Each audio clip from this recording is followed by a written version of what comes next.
So I guess everything is working, so hello everyone. I will be continuing on the troll today. So yeah, this is pretty much all I had to say. Um, yeah, I forgot again about the tab. Where is the troll?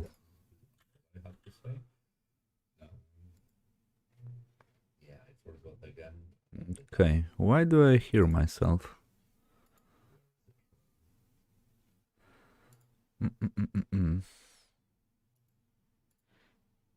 Now, okay, it was on the Discord.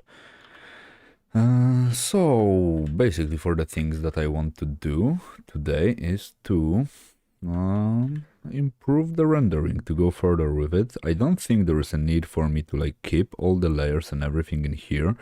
So I might just group it, and yeah, I will just group it, save it as a backup. Because if I save it as a backup, then if I will be doing the next one, I will be able to see what are the settings for the shadows and everything. So it will be a bit easier to manage everything, and I will just combine this guy together. Hello, Mikoi. So I guess this is pretty much all. And yeah, the plan for today is definitely to make a hair and to continue on a chest. Maybe I will do this hand or this hand, that depends. But before I start, I wanted to make some adjustments on a smaller scale. So I wanted to rework a bit of, let me just take a display capture. Okay. I wanted to rework a bit of a values, so you will be able to see how I do it. So usually I use levels, and with levels comes great responsibility. So what I want to do is I want to make everything a little bit more contrasty. I want to give everything a little bit more of a like pop, of a dimension to it. So it won't appear as flat, and it will look a little bit more realistic. So the lights will be a bit brighter, and the darks, the shadows, will be a bit darker. So yeah, I guess this is pretty much self-explanatory. But as you can see, it usually gives a really nice quality to it, and the painting will look a little bit more alive. Sometimes I go to image and go to auto color, so it does stuff. I feel like this blue hue actually fits the character, and auto contrast usually is nice. I usually use it and keep it, and auto tone sometimes is okay, but in my opinion, where auto tone shines is if you go to auto tone, and then decrease the underlying layers, so only the highlights like receive this more bluish hue, as you can see, and I feel it usually looks nice. So I might actually keep it because I feel it looks okay, even on like a higher thing. So yeah, let me turn off the display capture. So hello, Furiat. And dreadlocks. Let me just search for dreadlocks. Let's see if I can find the blue dreadlocks. Not that it will like help that much, but at least I will have a better understanding on how dreadlocks behave, unless I do have a reference in here for dreadlocks. No, I don't. Or maybe I do. No, I don't. So let me just quickly dreadlocks. Turns out that deadlock is something completely different, and I don't really want dreadlocks dirty. And I do need a reference because I just want to mimic the texture a little bit better, because I don't plan like rendering her for like many hours, so I just want the texture to be fairly similar without like zooming myself way too much, way too close to everything that is in here. So I do believe the Hackspawn brushes for this in particular will be like absolutely perfect because the texture is really similar. So I guess first I will just use my traditional brush that I use everywhere for everything, and after doing so I will just use that one for a better texture. Or I might use this one. Yeah, this one works better. So yeah, if anyone has any questions, as always, feel free to ask. If I will have knowledge or like possibility to answer, I will gladly do so. If you want me to see your artwork or whatever, feel free to send a link on Twitch. And if you are on YouTube, remember to like, subscribe and stuff like this, and comment on the video. It turns out that the comments are pretty much the most important thing. So if you have not done it already, so if you have not like commented, like physically left a comment, not like in a chat, please do. It might come in handy. Oh, nice. Yeah, streaming is nice, but I would be afraid to like stream my practice. I mean, I will do stream my practice at some point, like the study type of a practice. But yeah, I can imagine. I remember the first videos that I have done and everything, and yeah, at the beginning it's terrifying. It really requires a lot of like split attention type of a thing. And it's kind of funny because in my case I don't really find talking and drawing hard in particular. For me, I would say it's even easier because it allows me to really zone out and just stop thinking on the painting. I just do what I must do. But a lot of folks, especially the guys on the art talk that were in there, later told me that just drawing and talking is really hard. Yeah, that is one of the, let's say, pro tips that I have seen people do.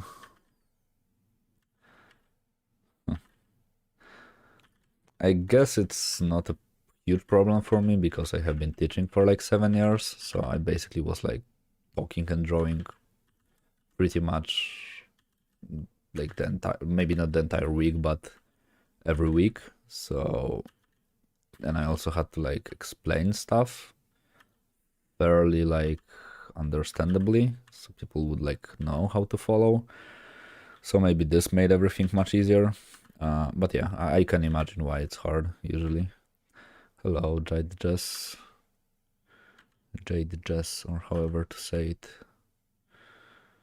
In Polish, actually, it will be like Jade jest, which also sounds cool.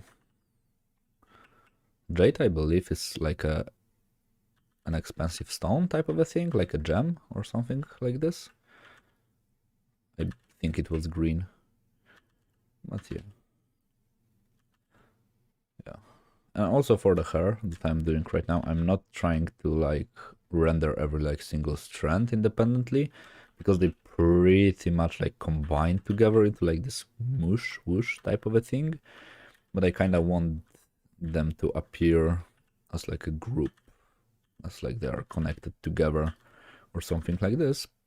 And I try to grab colors from like all around the hairs, like all the areas around, because I want the colors to like vary from place to place. I don't want everything to be like really unified. And yeah, I believe this is like one of the things that I could spend like 10 hours to make it look really perfect, or I could mostly like suggest it. I guess I will go more with like suggesting that they are like somehow like tied together or whatever, instead of like figuring out how to like just tie it together. So yeah, and with those I also will like destroy the outline a bit, so it's a little bit more like fuzzy on the edge. Actually, let me also duplicate this guy so I will know where I started and how I progress with it. I want to make it a little bit like a duplicate, a little bit more fuzzy on the edges, so it looks like it's a bit of a softer like structure. So there's like no really hard edge to it. So I do believe it will make the entire thing look slightly better. I might be mistaken, but hopefully I am not. And the same thing I will try to apply to everything. I started making no remake, but my own concept of. Oh yeah, it does happen. At some point, like, you will want to redesign everything that you do. The hardest part for me was to accept something that I will do sometimes will look like shit, and to just continue with it. Like, no matter how at some point I decide that I don't like it, I will just like continue. So I will like learn to finish things. I believe it's also how I don't remember the guy. I do believe it was the one who created the Inktober type of a thingy. But he said nicely, it's more important to like finish your stuff instead of having something that is perfect but not finished. So I totally agree with it. In my opinion, it's better to just like sometimes do something like a bit worse artwork, but to finish it. Because a lot of people, especially on the beginning, are not finishing what they are starting. And I am also a living example of that. I have so many stuff that I have not finished throughout the years that at this point it's almost stupid. But well, do as I say and not what I do. Exploration is also important. It's good to put a solid number. Like, for example, you want to do the exploration, let's say, in 5 sketches. So you will just make 5 sketches and that's it. You only have 5 sketches because, for example, in the future, the client will only be able to pay for 5 sketches or something like this. So it will make the entire process slightly more accurate, I would say.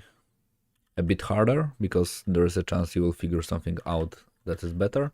But on the other hand, it's also a really good practice if you just limit yourself, if you give yourself like a benchmark. Not benchmark, restrictions. So that's a good way to spend time in school.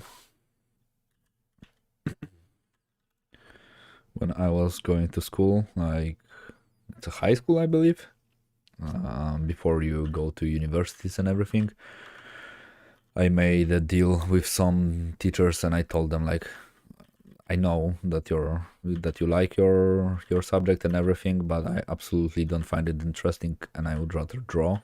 And 2 of the teachers agreed to the fact that I don't need it, and they allowed me to do some tasks, let's say, as drawings. So for example, on chemistry, like, I do like chemistry, but I don't like the let's say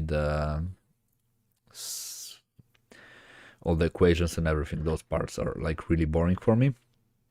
So the teacher allowed me to, like, when we were working in teams, to draw nice images of reactions and everything. And this is how I passed chemistry in my school. And it was cool because I learned a lot. I remember definitely much more this way because I'm usually a like visual type of a guy. Shocker. So yeah. Yeah, that's right. But if you're going for the Academy of Fine Arts, then you need the bare minimum because the numbers don't really matter. I mean, your brother should tell you. He would know. So yeah. That's true. Yeah, I remember the Matura exam. Like, everyone was like, "Ooh, this is the most important thing in your life." It was actually one of the easiest exams I ever had, with least amount of stress and everything. It was like, I would say, a formality in a sense. I really feel the Matura exams are really overhyped. And still, I do believe if you have like a half of a brain and you just want to pass it, you can basically, for example, on math, you can just like select A everywhere, just write down all the equations that you want to use for a task and just count something and then you will just have like this 30%. It's, I would say, as simple as that. Yeah, like on Academy of Fine Arts, the portfolio, I don't know if it will be like in this year. I don't really care that much anymore since I stopped like teaching, but I do believe they will make the portfolio mandatory, because I mean it gives a better understanding on who is who and what a student can do. So yeah, I wonder what will be the competition this year though, because in the past years there were like a lot of folks from Ukraine and Russia trying to pass the exams, and funny enough they were like really rocking on the top places, but because they were not like speaking Polish, it would be pretty much impossible for them to attend to the classes, and a lot of them like passed the exams and never showed up to actual studying. So they were like taking the places but not really doing anything with them. Yeah, Polska Japońska is basically like a paid Academy of Fine Arts as far as I know. So honestly, in my opinion, knowing both schools and knowing people from both schools and what they were doing and how they were doing things, you will be much better off going just to the Academy of Fine Arts. Unless you want to learn like Japanese, then it's better to go to the Polska Japońska. But as far as I am concerned, for all the students that I had ever that were also studying there and were also studying on Academy of Fine Arts, or they swapped places, they told me it's basically the same place. Like the tasks are pretty much the same. Some teachers are pretty much the same teachers. So yeah, but it's much more expensive. But if you want, then of course. Yeah, yeah, it could be fun, that's true.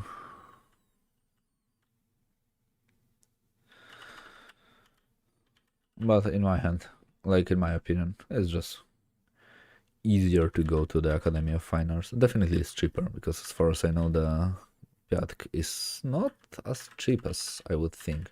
But actually, if you are going to study at Academy of Fine Arts, but you would need to pay for it, so for example, you don't have this ETS points, I believe, or something like this, then the price is really comparable. It's like basically the same thing.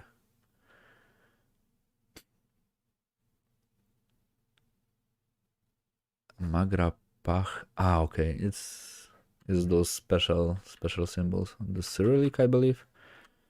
I have no idea what is what. FOI sounds like a bot, but I might not be understanding slang or whatever. So yeah. Where is my... Yeah, where's my... Whoops.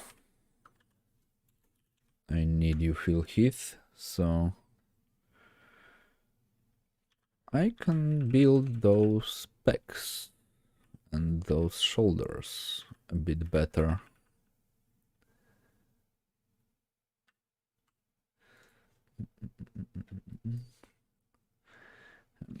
Dream to make a good Berserk adaptation.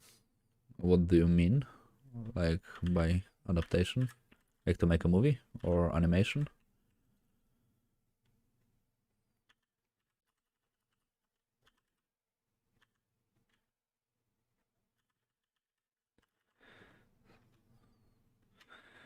Animation is absolutely the hardest thing I believe you can do.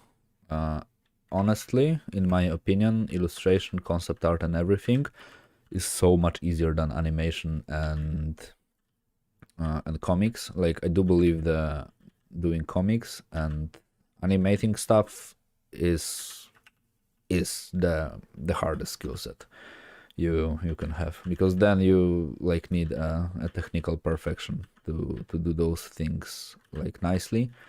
especially if you want like the character to look similar in pretty much every single shot. If you would say that you are going to draw everything.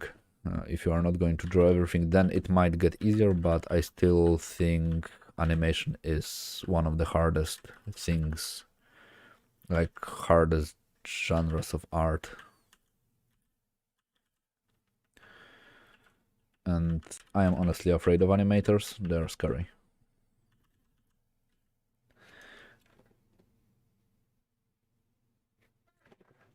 Yeah. And it's also extremely tedious as far as I know.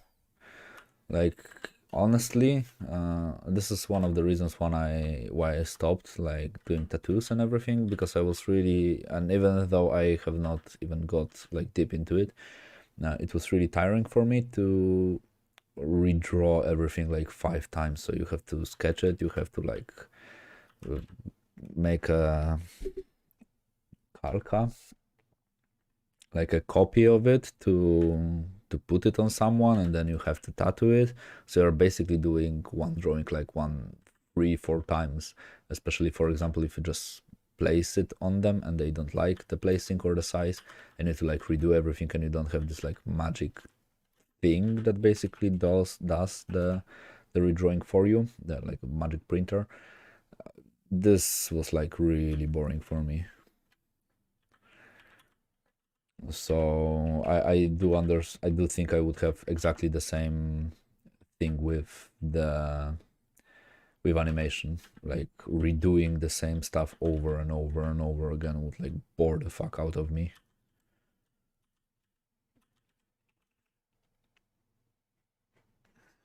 It's definitely intimidating, and in my opinion, you just need to have your brain wired differently to be able to like go through this process. It's just another level of commitment to something.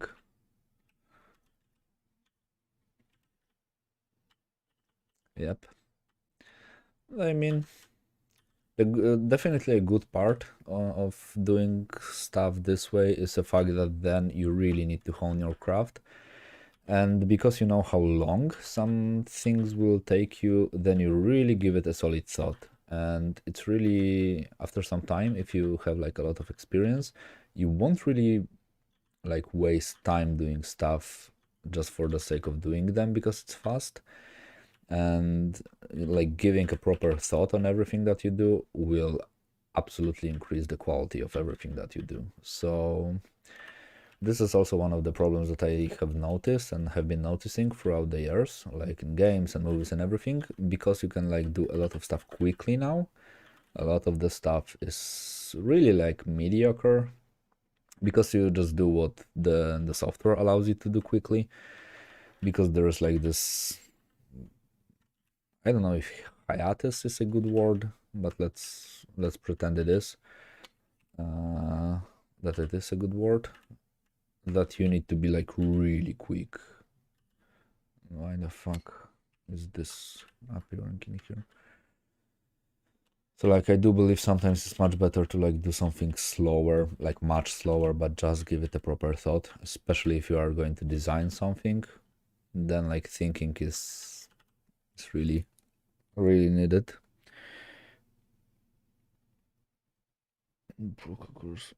Oh yeah. Yeah, now I have some courses that I also need to finish, but I won't say I lack time, but I put all my discipline to like gym and everything and the work, so I just lack additional discipline to also finish some courses that I have started. So yeah.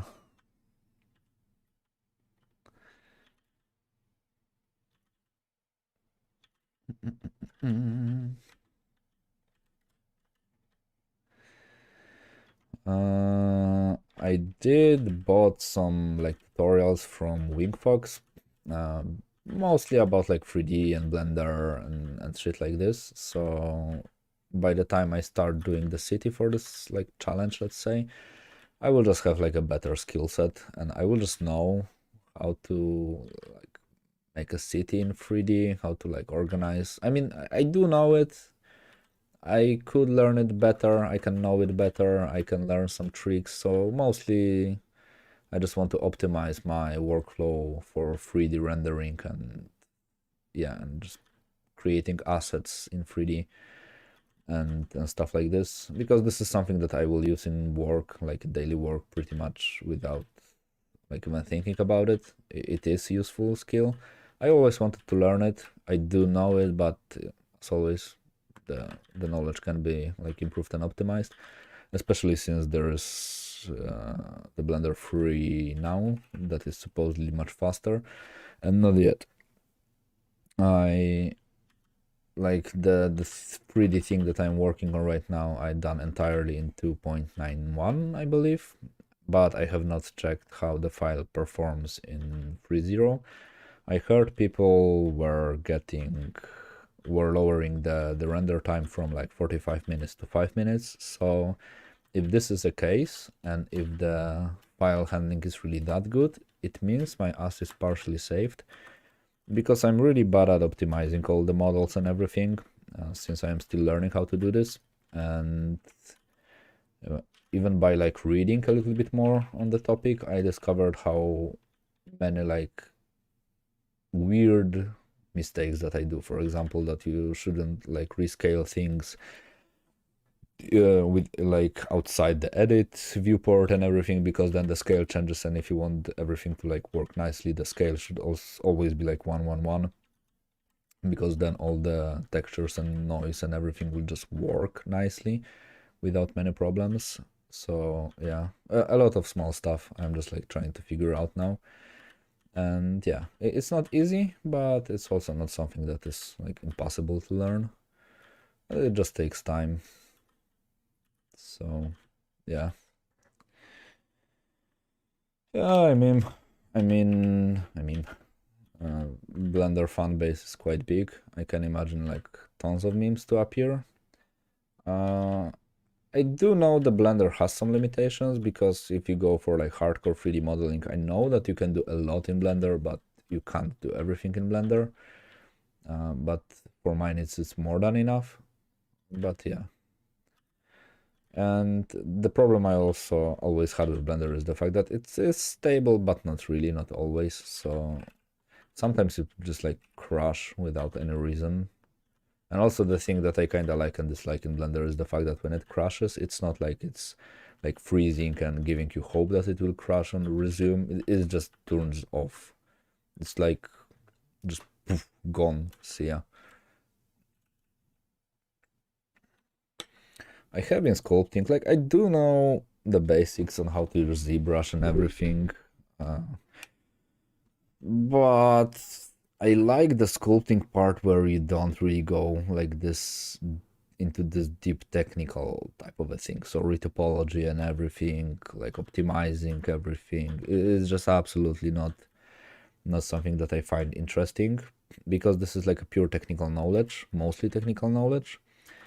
And honestly, I just wait for a moment where you just like make a model and you just put it in a game and you don't care it's like 5 million polygons.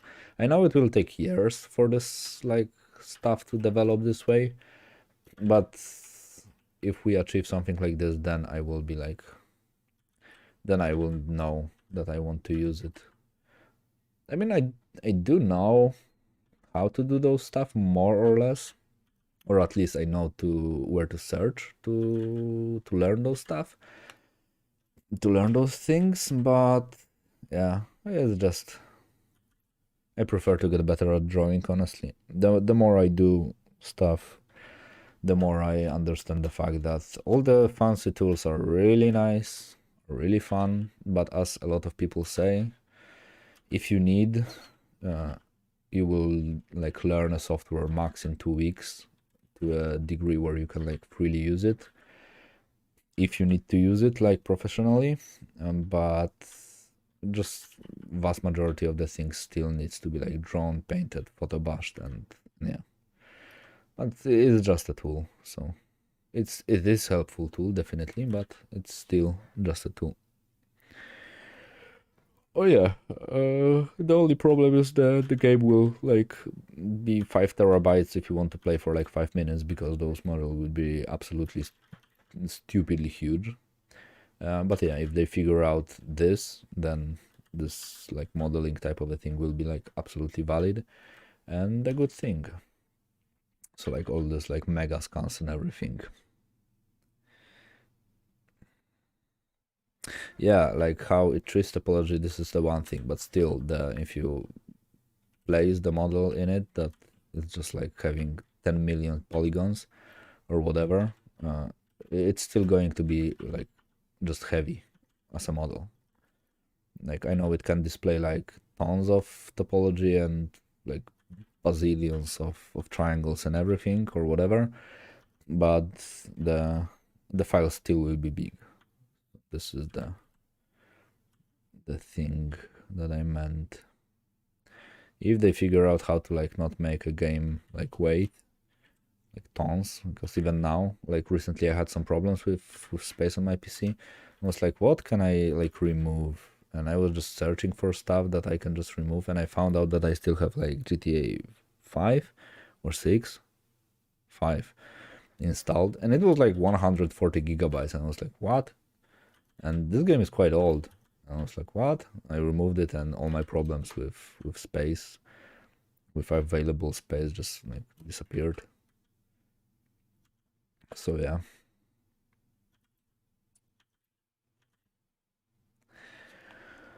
But perfect edge loops over.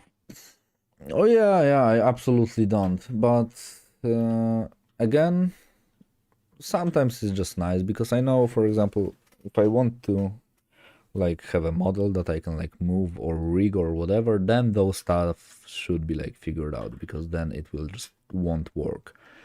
Or if you would like to prepare uh, you would like to prepare a model that like is easy to animate and pose and everything, if your topology will be shit, then the entire process will be like much harder. So it's like a lot of like tiny stuff combined together. And actually the courses that I bought are pretty much for this. They are like bulletproof methods on like how to be kind of lazy with those stuff, but to make it work like faster. So yeah, I will see how I will like do with them after I don't know, finish them, and when I will be able to like pump out some artworks and shit like this. So yeah.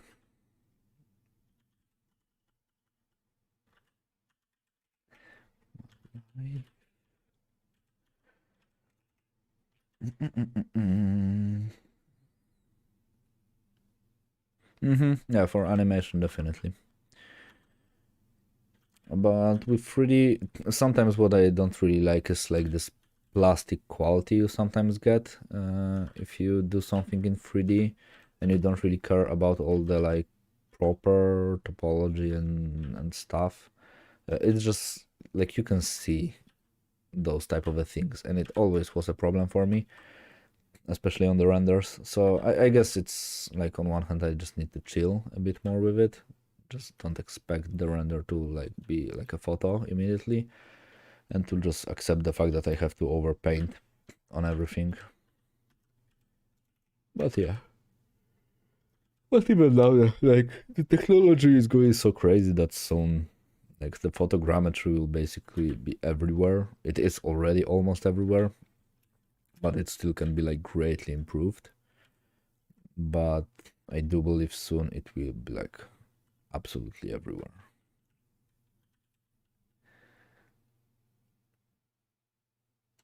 Oh yeah, this is a really hard stuff to make.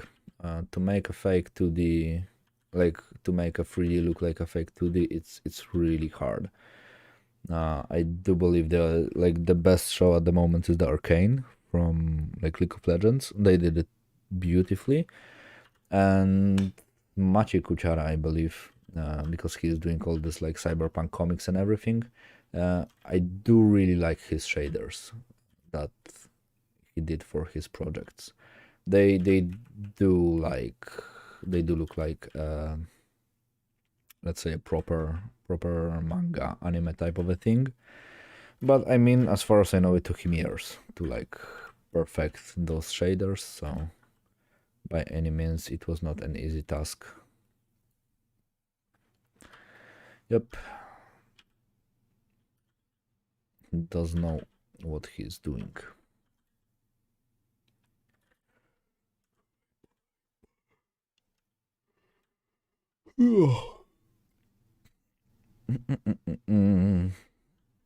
I have no idea why, but I feel a bit tired today. Apart from the fact that I have been working for the entire day, but I just feel a bit tired. A lot of religious background. Possibly, most likely, yeah. But I would not be surprised if everything would be like 3D. But most likely, yes. Some ASMR with me drinking. I have not watched any breakdowns on how they achieved all the looks. I do believe there is some like breakdowns and everything on how they did stuff for it, but I have not watched it yet. Like the breakdowns, I have seen the show, and it is nice, to say it at least. It's a really beautifully crafted like piece of work.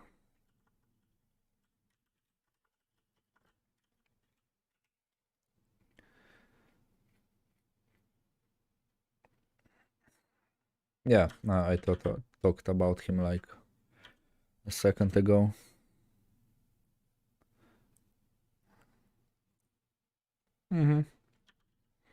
It's all about the angles and everything and how the engine will interpret the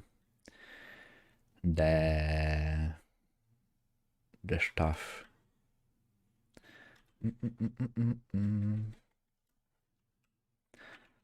Okay, let's see how did you did the leather. It's darker, just more saturation, and in the shadow, basically a typical thing. So the brighter it is, the less saturation it has, the darker it gets. The hue kind of switches down, and yeah, I really like the texture in here. Like it looks like it's a skin. All those like drawings of cells and stuff like this. It does really look nice.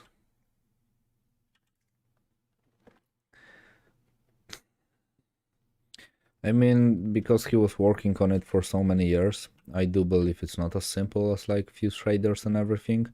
I can imagine a shader like 3 or something like this is quite complicated. I do believe it's not as easy as just like grabbing it and using some filters and shit. I do believe it's much more sophisticated than that, but on the other hand, it can be like extremely simple, and this is the hard part to like figure out how simple is this. Because this is also one of the things that a lot of people do. They tend to overcomplicate a lot of shit. So yeah, most likely, yeah. Physics of black hole and black magic. This is the simplest explanation.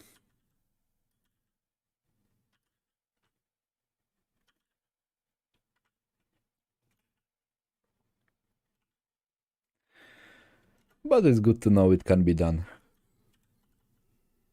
Like, the only thing when I don't enjoy like those 3D stuff trying to achieve like 2D look is when you can clearly see like this ugly side of a 3D, where like this uncanny valley of everything being like so stiff. Those are the things that they have not really figured out yet while doing all these animations, like the distortion of the faces and everything. I do believe in Overwatch they have a really good distortion like this that emulates the hand draw animation. So for example, if someone like gets hit or whatever, the movement is really exaggerated. After Troll, maybe Orc, or maybe the green dude, or yeah, most like Orc or the green dude. Yeah, on the troll I do believe it's like still a lot of work, but it's much closer to finish than it's not from the finish. Beeple, crap. Oh yeah, I do believe I know Beeple. I have heard of him, especially recently after the NFT and everything. I do think he was doing quite well with all the NFT, let's say revolution and whatnot.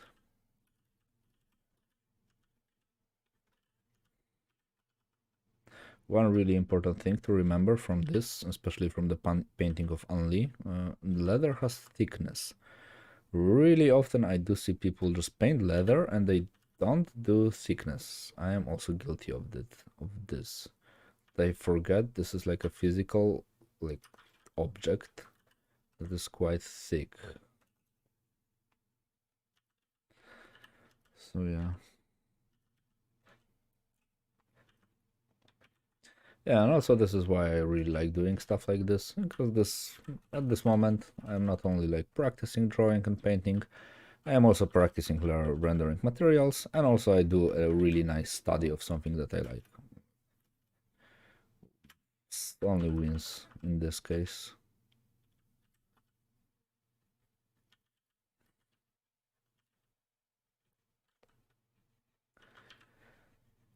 So yeah.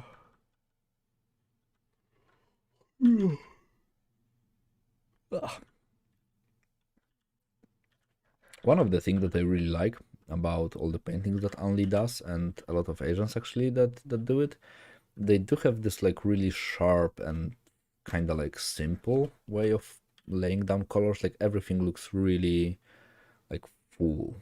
Or there's like no this washed out feeling.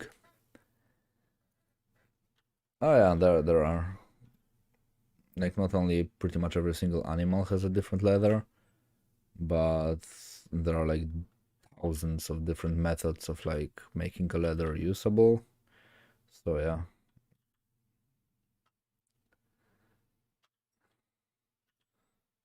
Oh, I forgot about it. Uh, I did not posted it, but I did saw it in a folder. So give me a second.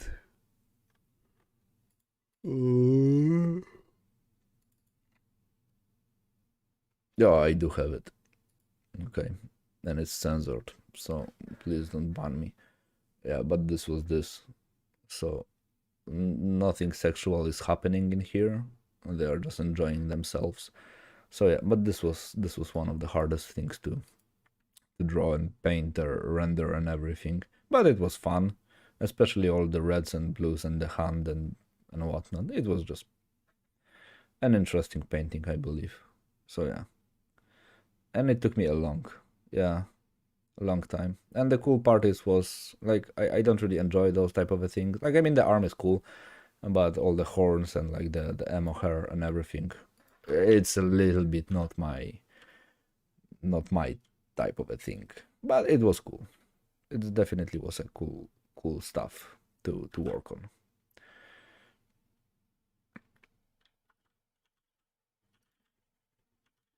But it was hard. But I also, while doing that piece, learned quite a lot of 3D and rendering and everything, and posing characters and whatnot, and figuring out like fuckload of problems with like different materials, textures, shaders, and stuff like this.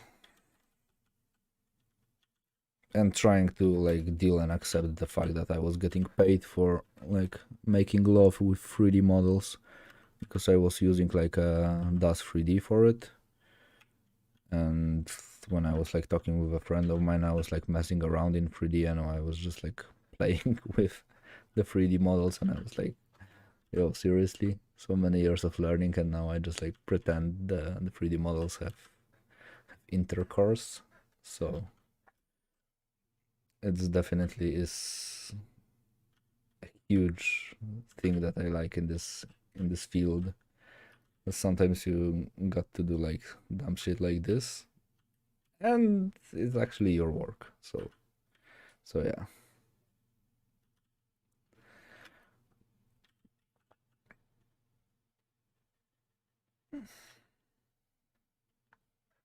What is this? Oh, it's a bit more yellowish. Okay. I was going to add a little bit more like grayish tones to this, to the leather. I feel it will kind of like make it look a little bit less washed.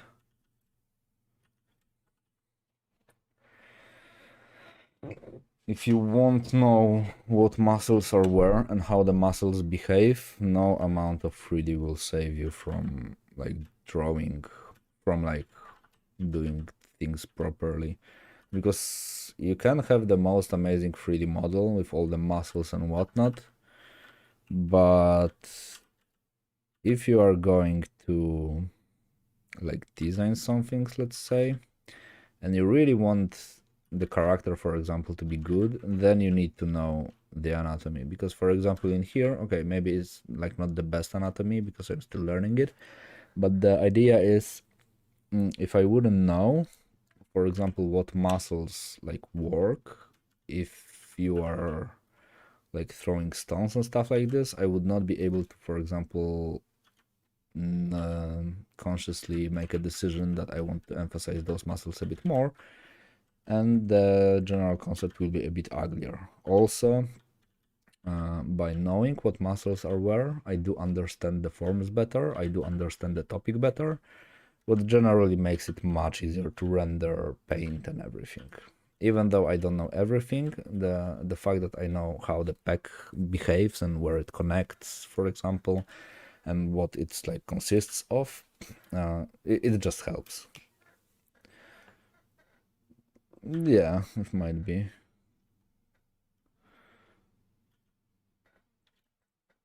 It might be.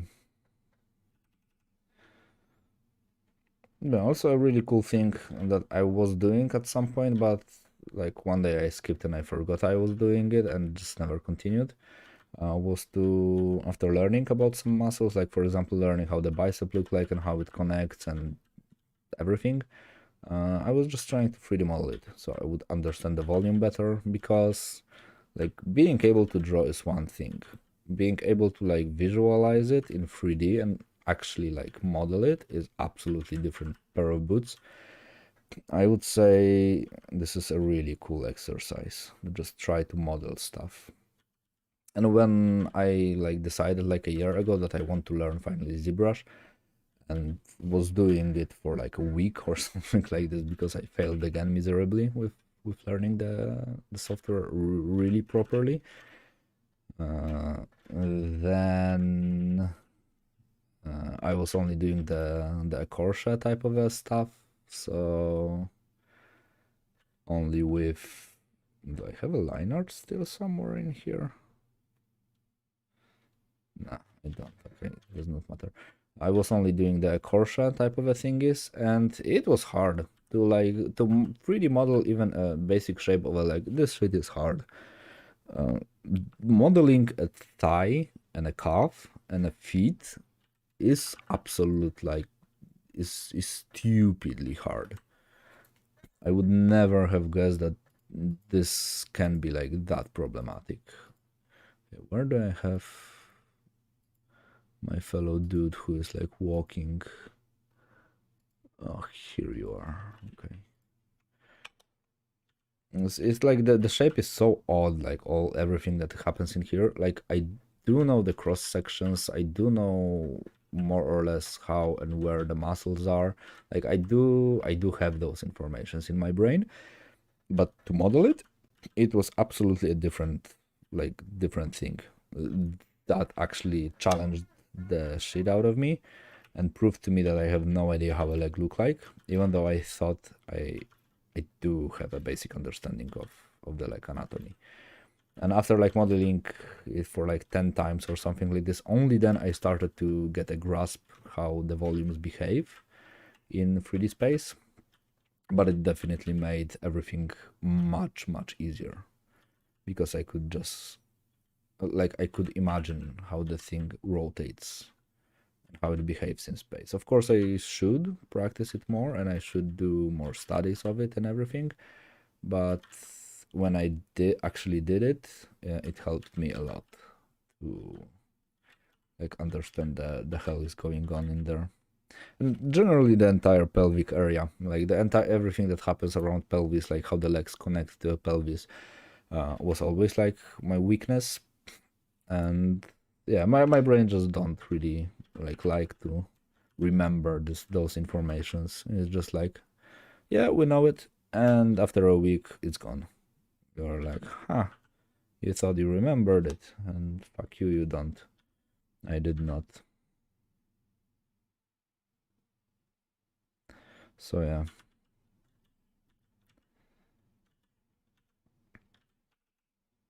And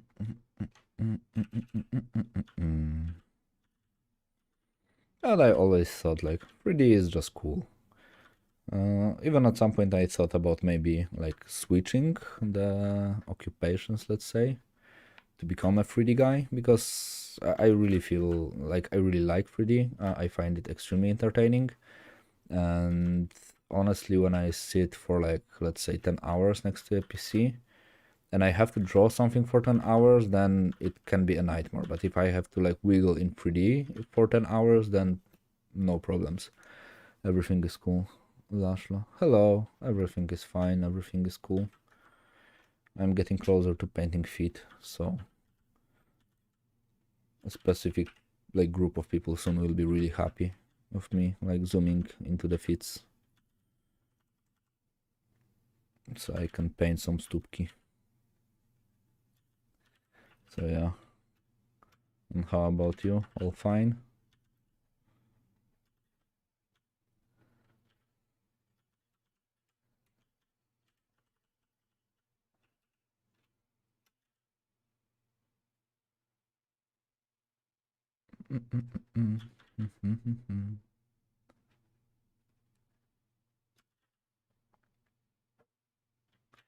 Yeah, and also when I was like painting, I discovered those type of details on the surface look really nice, because for a really long period of time I had a problem with managing what to render on a flat surface, like on a simple surfaces.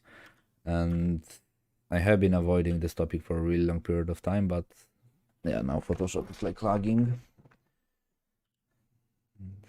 Photoshop sometimes is absolutely useless. So for example, in here I will just add those like vertical type of lines. So it usually makes the surface look much more developed, even though it's not, but it makes it look like it's much more developed. I really like the layering in here.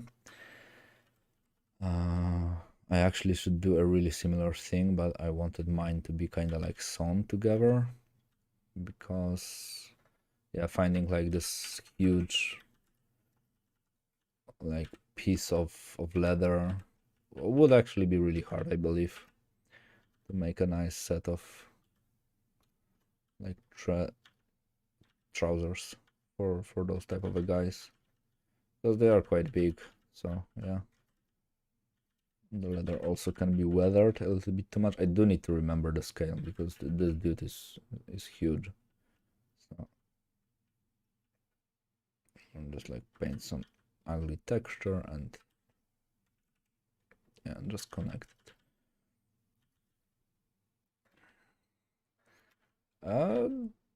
They will be massive. Like honestly, in this type of a guy, I do believe the difference would not be like that much of a huge type of a thing.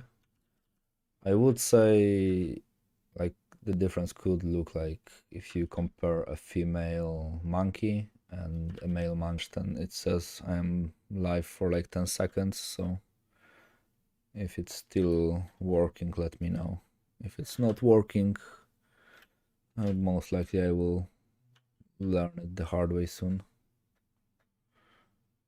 And sometimes I feel the OBS is just like resetting itself, like reset the settings or whatever.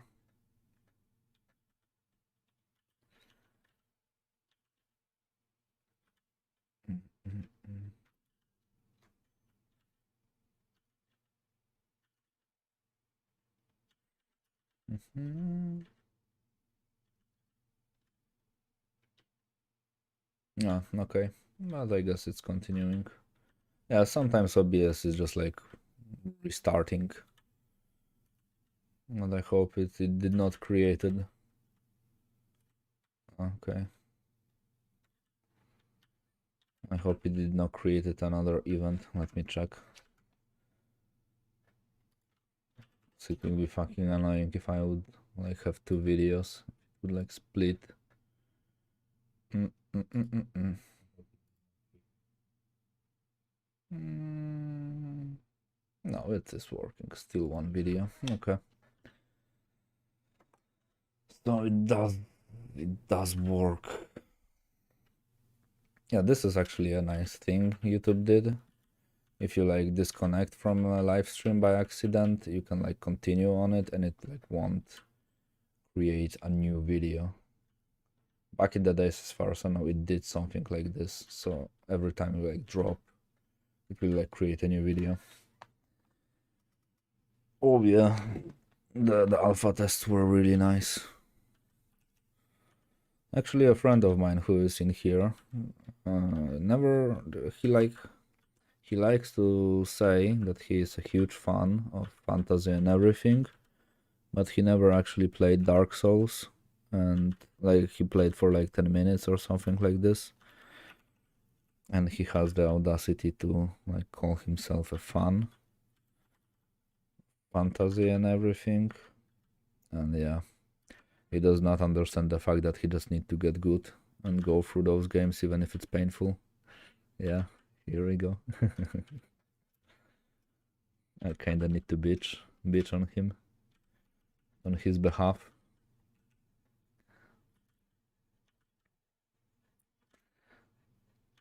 So yeah, you either get good or you don't.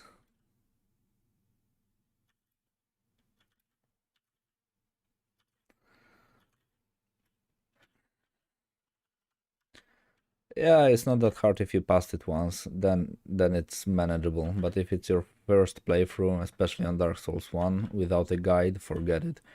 It will like make you go bald and crazy. Without a guide, the first playthrough is like a nightmare.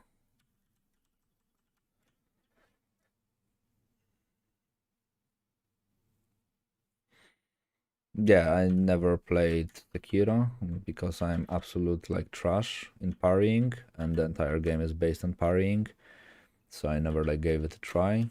The Bloodborne I will play when it will come out on PC because I heard like rumors and stories and everything that they will make a port for a PC. So yeah, I'm just waiting for it because I'm not a console peasant. So yeah. I don't play. I only played console when I was like usually going to a friend of mine, and we were just like casually drinking and talking and just playing Dark Souls on his console. It was really fun, but I also never really liked playing on pads. I'm more like a mouse and keyboard type of a guy.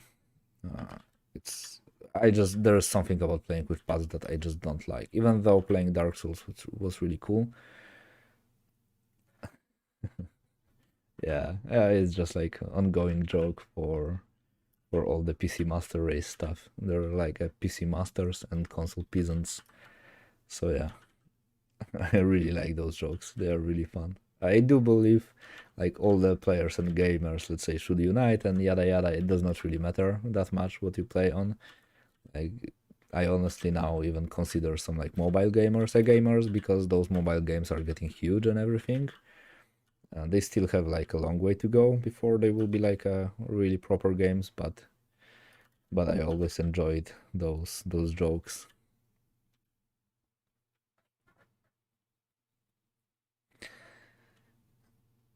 It does like with Sekiro. I like watched the playthrough like several times. I watched some like speedruns and everything, but the only person that as the only boss that I remember from name is the owl, the father owl or whatever, however he's called, and the monkey, the gorilla. I mean, with the frames, yeah, but it was never like a good like a thing for me that caring about frames that much, because I usually play on 4K monitor, and even though I do have like RTX 280, some games are just like heavy, and I prefer the game to like look really nice instead of like going extremely smooth. So I don't really mind if I'm playing like with 30 FPS.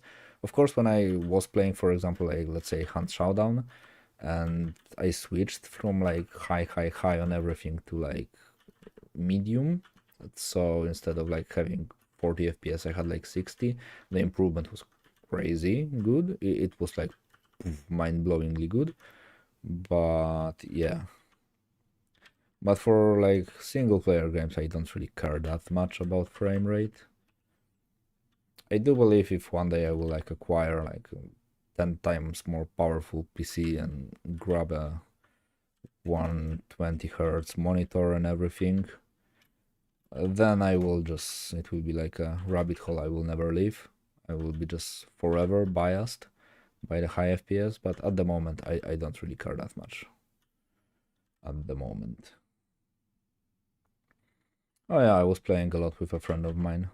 Now I had to make, yeah, now I had to make like a break from Hunt Showdown for actually a health reason, because like 4 months ago or something like this, I got my eardrum ruptured, and my doctor told me that I can't use headphones and I should avoid really loud things. And Hunt Showdown, basically, if you don't have like your headphones like cranked up to the max, so you will hear everything, you will be like dying a lot because you won't hear anything. So I just couldn't play Hunt Showdown for like medical reasons, which also was a good thing because I had to put a lot of my time available somewhere else. So it was actually okay. That, I mean, it kind of happened in a, like the fact that it happened was not that bad. It helped me with different things. So yeah, yeah,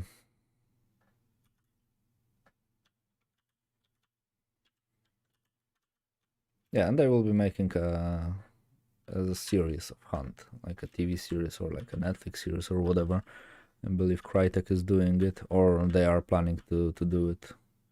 And it's one of the best IP for a series like this, because the lore in the game is like simple but really catchy and really worth of its own series. It is just a good game with like a really good gameplay.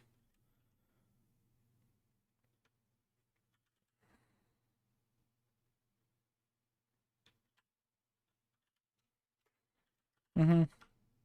And even for like small series, like let's say season 1, they're hunting the spider and killing each other. Season 2, they are like hunting a butcher. Season 3, they are hunting whatever. It will just work. Like the lore naturally is in a good format to make a series out of it. I hope they won't go like the Walking Dead type of a way, where they introduce like fuckload of hunters and they all die, and it's all like because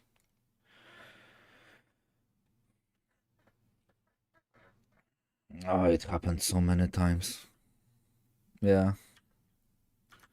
And but the thing that I really liked about Hunt, it was really like usually fair in a sense.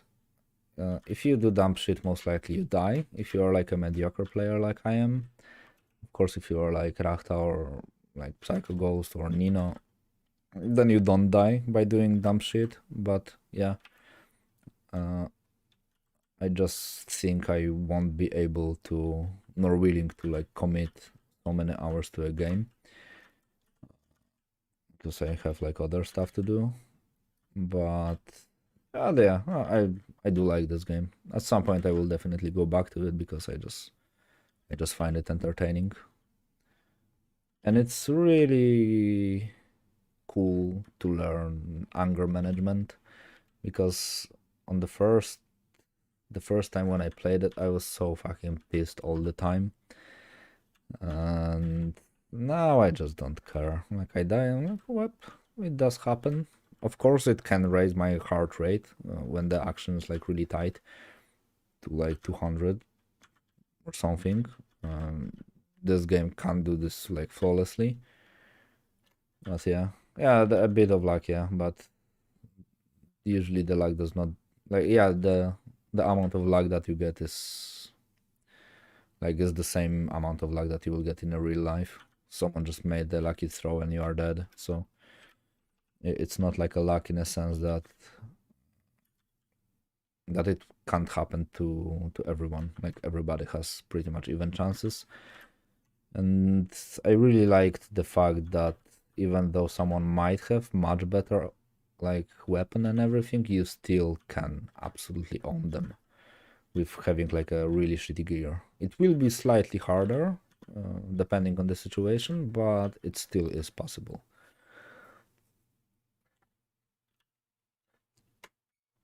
Mm. Warhammer is also cool. Recently, I have been watching the Warhammer Blood Angel series from the Astartes series. It's on Warhammer Plus. It's really cool. The facial animations are absolute trash, but the general vibe and the look of the series really cool. I do enjoyed it, so highly recommend it.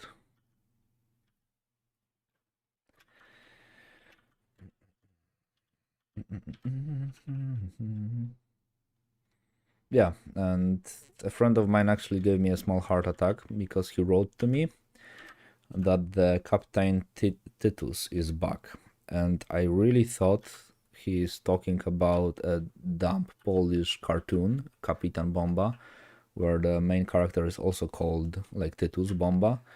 But the thing is, it's like one of the most like the best Polish animation out there in the entire world. Like the best Polish in the entire world. Like one of the best like and the funniest animations ever made, in my opinion. But since the creator like lost the copyrights to it in like a really retarded manner like many years ago, it was on hold, and he told me like Titus is back, and I was like, holy fuck, they are making new Capitan Bomba.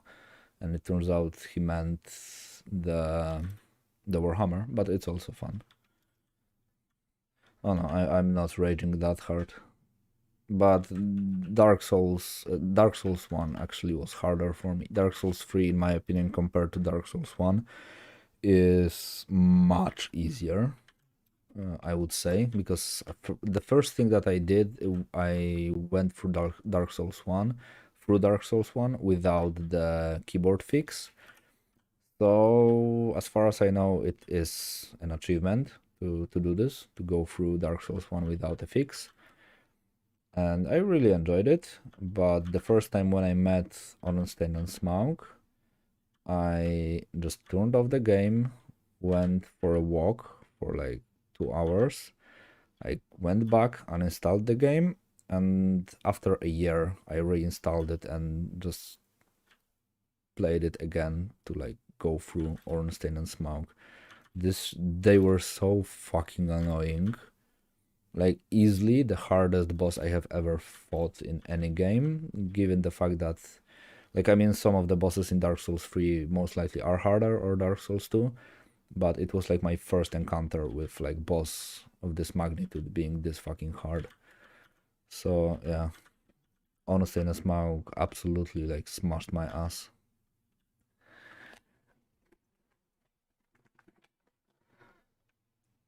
Oh yeah, I like went through Dark Souls 1 like 3 times on keyboard and with a mouse, and Dark Souls 3 I went through exclusively with keyboard and mouse because I just prefer playing with keyboard and mouse.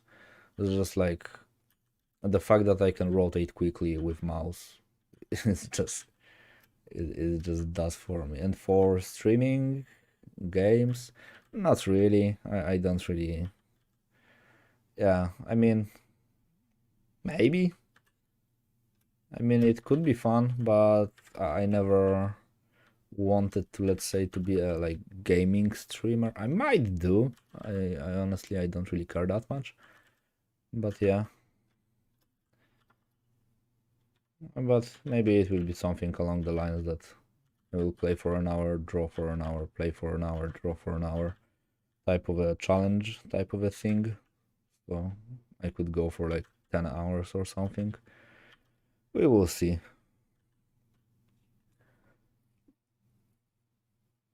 No, I only watched Game of Thrones, God of War. But I was watching the Valkyries, and a lot of people say they are hard, but it's this like different level of hardness that I don't remember the exact quote, but it was something about like the first Valkyrie or first two are good designed, like well, nicely designed enemies, but later they are just like hard without any apparent reason. They just strike hard and they are just frustrating. I heard like, I mean, I never played it, so it's hard to give an opinion, but I heard an opinion that the first two are fine, later are just like a bad enemy design, but I might be wrong. I would have to play through it to be able to say for sure. Nameless King was also like, I can easily say he did to me whatever he wanted to because I was so heavily underleveled the first time I met him. He just like tore a hole in my butthole. Yeah, it was just like he was just doing whatever he wanted with me. And the only boss that I have not managed to beat is Dark Ether Midir. I have no idea what it is with this boss, but it's just impossible for me to do it. Like, he is on my waiting list. I actually never went to... Oh yeah, no problems. So I actually never went to Artorias and Manus. So I need to replay Dark Souls 1 at some point. So, and this is like black and white at the moment.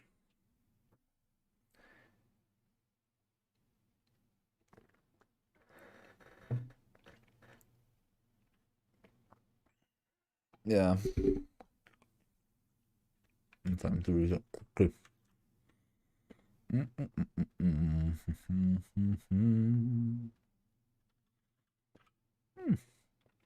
It's slowly coming together.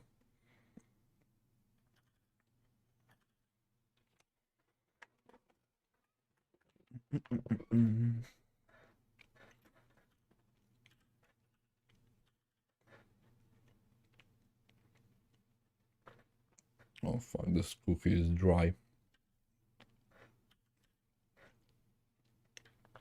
Holy hell, it's hard to swallow.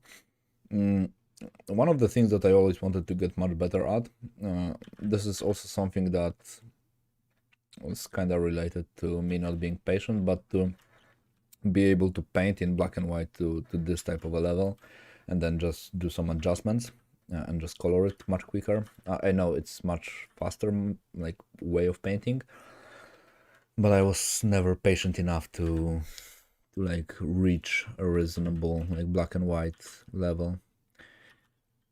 So I like the quality it gives, but on the other hand, like you can save much more time by just starting in color.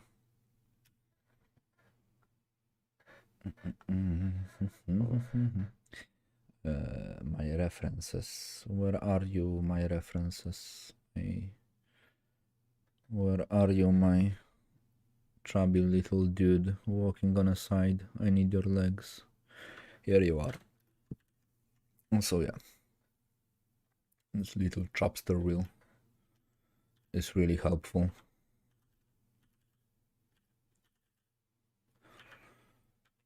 Yeah, and actually, I do believe after doing this guy, after like finishing him, I think I will paint the environment because I kinda want to have it already like painted, so it will be a bit easier for me to like manage the amount of details, because the problem is if you have like a photo as a background, then I will tend to over render everything like in here. Not that I don't want to render it, because I want it to look like nice and tight and everything, but it will be much easier for me to decide how much details do I need on a surface and everywhere, so that everything can look better.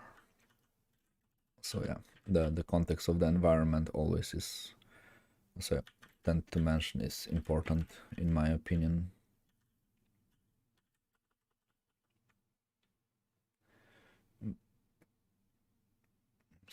Wraps and shit.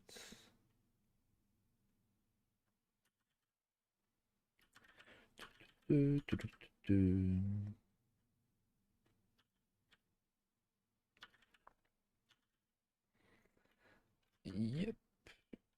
Yeah, and with stuff like this, what I really like about the reference that I got from like the painting that I like placed from Anli in here is the fact that it really solves a lot of problems with connecting those straps together, because he is using a lot of bolts to like connect the leather together, which I also might do, because I do feel it's a really nice way of like just connecting stuff.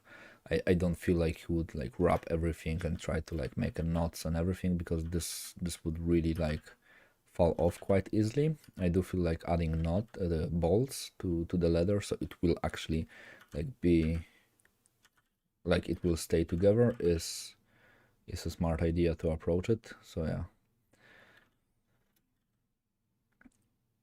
it does start to look kinda nice.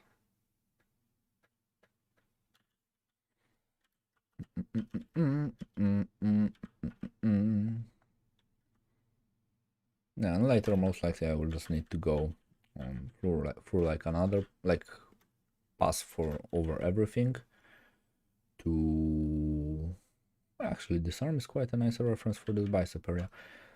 So I will manage to add all the reflected light from the ground, because I want like the images to feel like warm, that they're like this golden stuff is happening in here. I really always like this detail for a bicep, that the fact that you can clearly distinguish two heads of a bicep area, it was always a nice thing, and I really enjoy what is happening like in here with how the forearm muscles are like wrapping around. I don't know. Maybe I will only do this one. I have no idea. I will see. Because the plan is to finish this one and maybe start doing my own things, but I don't know. I would love to skip on Warlock, because it is just kind of boring, I would feel. A little bit too many monsters. Maybe I will do humans. I feel kind of like drawing and painting human figures a little bit more. Or at least I know I could get a lot of practice in them, so this might actually be the best choice to learn something. Do some humans.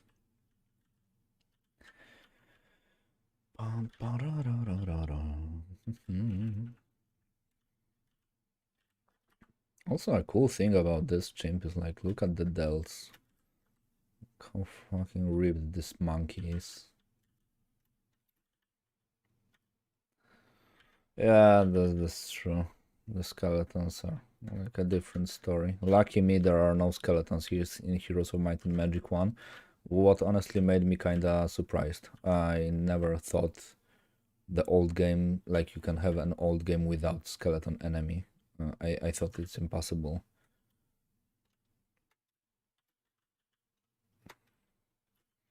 For me, it's like monkey. Like, but you might be right. I have no idea about like the proper naming for them, but everything on the web that looks like this is a monkey for me. It's because of all the memes. Like it's monkey. I never actually liked like monkeys and apes. The closest I have been to like liking like apes and monkeys and everything, stuff like this, was after watching the Planet Apes, because it like they were done nicely, but I never liked like them as animals. It's just something with them that just don't sit well for me.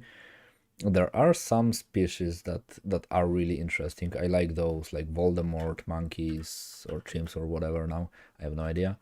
The one that look like interesting, but vast majority of them is just like it's just not to say ugly, but not interesting in my opinion. There's just something about them that I don't like. I never gave it like a proper thought to like be able to describe it what it is. A lot of people don't like monkeys and apes and others because they don't like the fact that they are so similar to us in a sense. There is like this type of a fear. So yeah, I heard this type of an explanation. But there's just yeah, this one I like because this one looks cool and has cool textures and everything on it. But generally speaking, I never understood how someone can like simp for monkeys and apes. Yeah.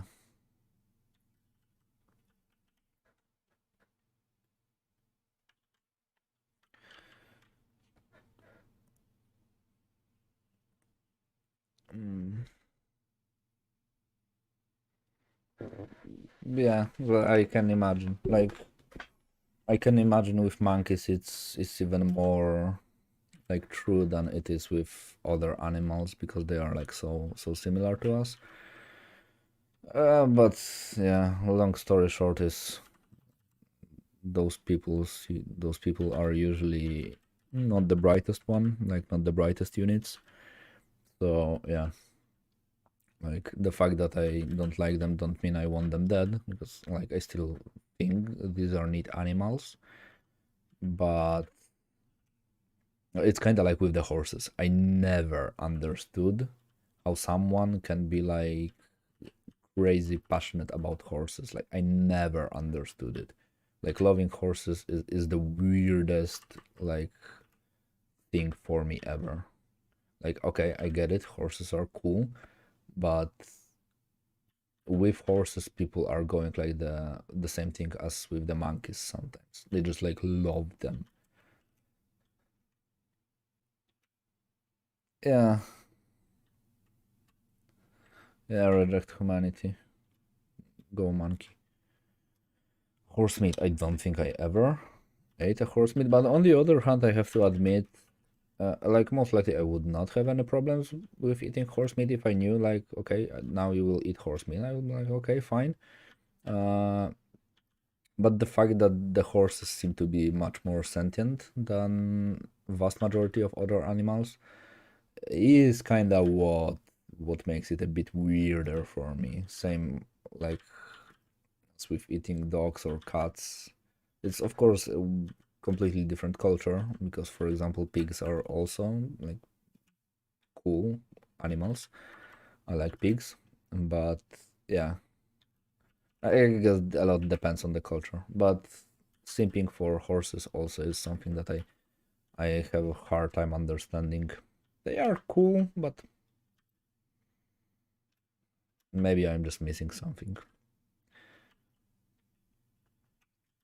And generally, I do like animals. Yeah.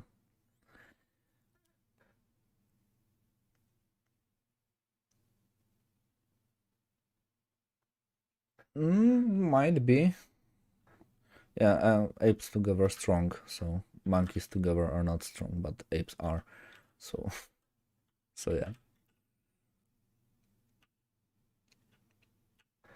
But like also, yeah, that's right. Because for example, when I was like visiting my father on Cyprus, like light years ago, uh, it was, or maybe it still is, it's normal for like people on Cyprus to eat pigeons, something that we used to do in Europe like before war or after the First World War. Now I can't imagine eating a pigeon, like being a normalized type of a thing, but they do like they have cages with pigeons and everything, and I ate a pigeon. It was absolutely terrifying meat. It was like really hard and just it was just not a pleasant experience, and it was like kind of sour in a sense. It was dry and sour, really weird time of a thing. Maybe I just ate like a pigeon that was just badly made or whatever. It's also like a huge possibility because like everyone was drunk in there, so I can imagine they just like had it too long on a stove or wherever. Yeah, but those two. But I it was just meh. It was just odd for me.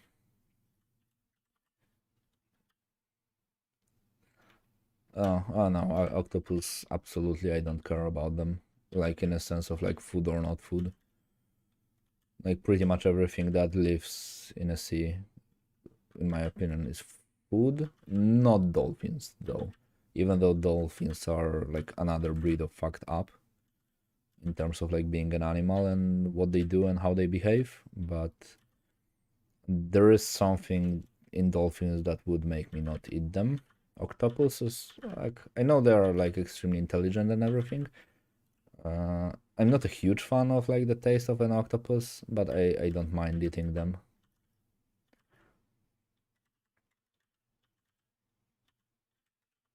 The biggest animal that I have ever eaten from a sea was like a shark.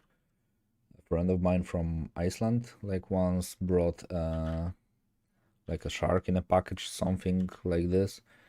And the funny thing is, if you don't prepare the meat like properly, then you could die because it has like a fuckload of ammonia in it, in like mussels. And actually, the shark meat smells like piss. They just smell up extremely bad. And the way that you eat them is you drink like wait, I need a word. Um, anise, yeah, anise vodka with, and then you eat the octopus, or you just like drink this, eat that, drink this. It's just the way of eating it. And yeah, I mean there are worse things that people do with octopuses around the web. So like eating them is the normal spectrum, I would say. Still, but yeah. But I can imagine why some people can't or won't eat octopuses.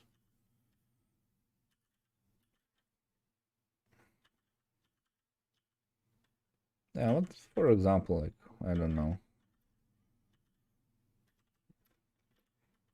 I usually like seeing that if something is tasty, then I will eat it.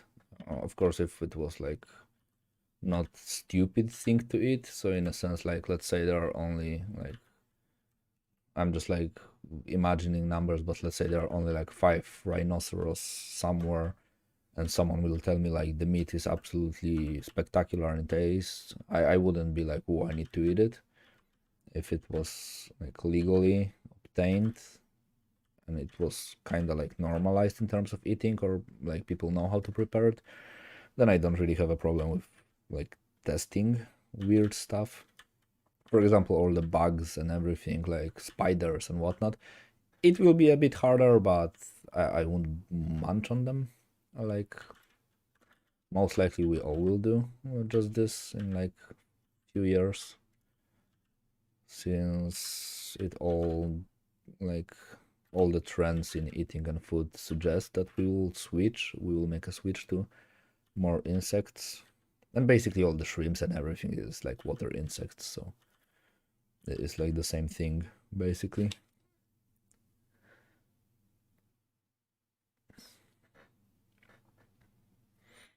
Yeah, I mean, very tasty, like if done properly. So, if done properly, they taste really similar to chicken, actually, which is kind of funny, but yeah, water chicken. We can also put a pig in a water, make it swim, and then you have like a seafood. Yeah, there are ways to cheat the rules.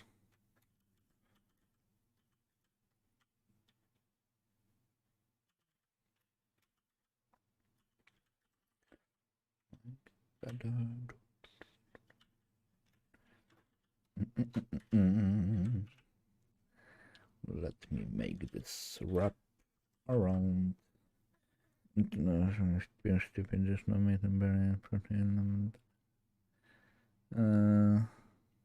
Yeah, with the spiders, possibly, yeah.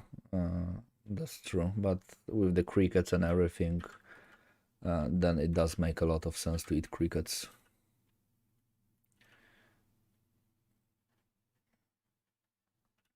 Just like crickets and like cockroaches and shit like this, they have like a tons of protein and let's say good nutritional value to them added. Like not added, but it is in them. So yeah.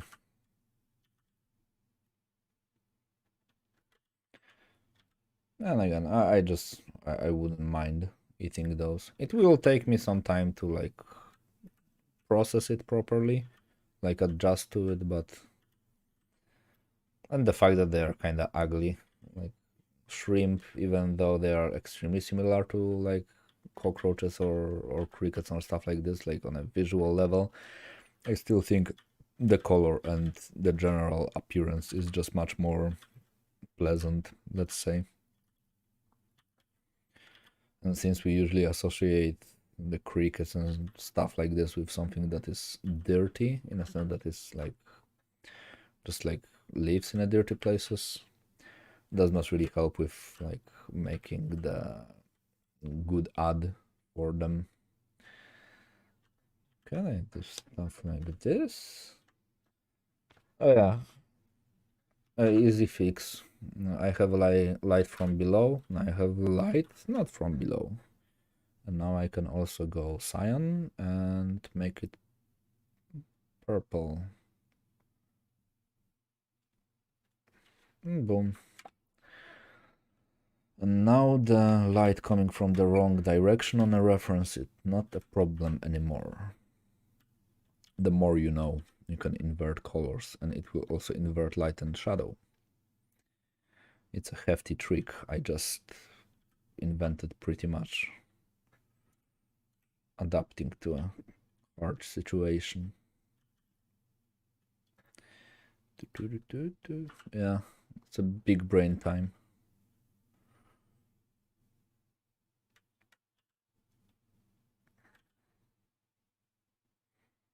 Yeah, but this is actually one of the smartest thing I have done like this month. So what is nice, I never thought about it this way, but it can really save you some time, especially if you have like a lot of references and you just need to like have a light source on a different, like on the other side of a character. Would it work? Yeah, it has to work. So for example, if I would go control and just go not black and white, not black and white. I wanted to go invert. Fuck is invert? Yeah, it looks kind of odd, but you get the point. Now the light is from the below. Actually, painting something normally and then inverting it is a really good way to make ghosts and everything, because usually the ghosts they do have a brighter outline and they are lit from the below because like they are flying over the ground and everything is underneath it, like the light source for them, so they can have like a different light source than the actual environment. So this is like the easy method to easy way to make a ghost in this case.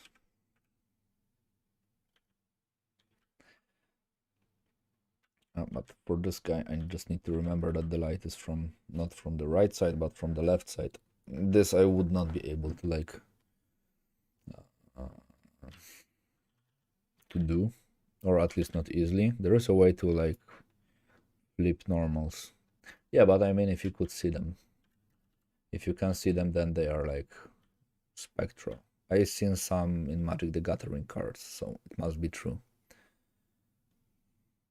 This is also a way. That's true. Also, I was always thinking about like making this type of a dump series of paintings. I do lack skill at the moment and like efficiency to do them like quickly and nicely enough, but at some point I plan to make some series with like the stupid things that you do in a fantasy settings and everything.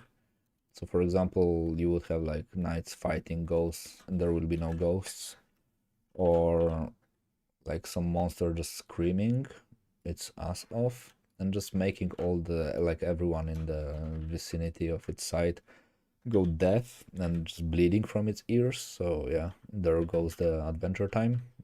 Just basically exploded your eardrums in a helmet and you bled to death from your ears, which I do believe is like a valid death for like an explorer. You will just get owned by a volume. So yeah, shit like this can happen.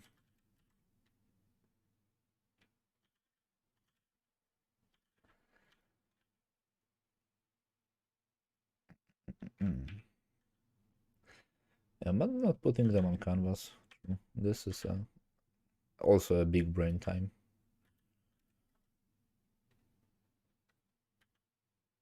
This is like the way of thinking that I really do appreciate. I have a line art. I need a line art. I don't remember how I drew this hand. You are a line art. Okay. Yeah, like, just like serious poking shit at fantasy and everything.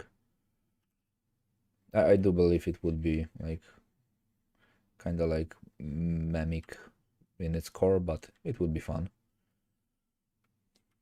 So you can just like fuck around with just drawing and painting, just to have fun with it, basically. Because the thing that I also noticed is a lot of artists are like really fucking serious with their artworks. So they tend to make, I am also guilty of this, but they tend to make everything like so serious and deep and everything, like the adult type of the stuff. But yeah, and there are like not many artists who just like poke fun in it. Dave Raposa is one of them with, let's say, Stevie Lishman Stevie Delishman, Lishman something. Yeah, so this is pretty much exactly what I mean by this. They're just like goofy and silly. He is just playing with the like with the idea. So yeah.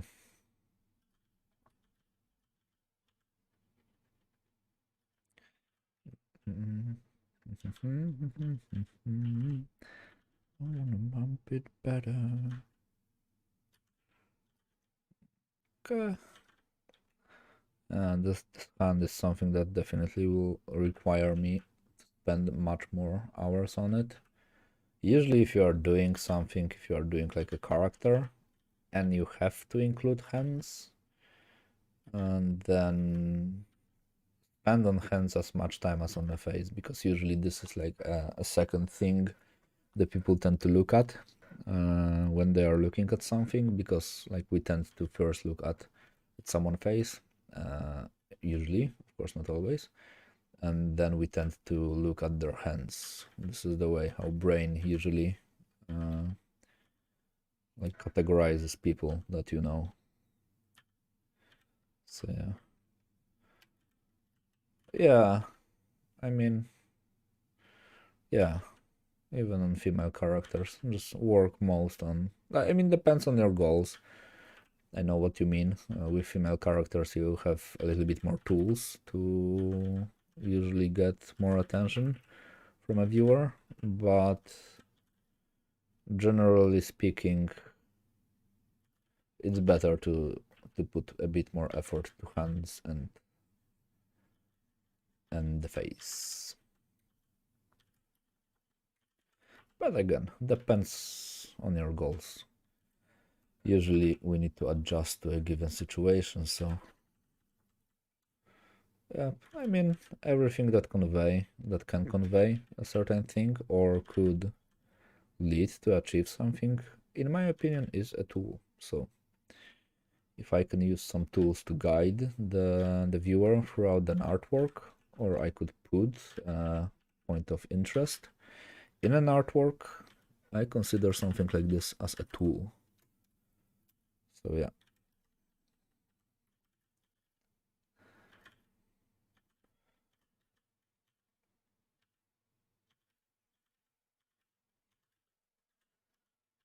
I do really enjoy this texture on a bicep though. So for example, in this guy, since he has like a massive arms, I do believe they're also a point of interest, because a lot of guys who would see arms like this would be like, okay, I want to look like this troll, I will hit a gym.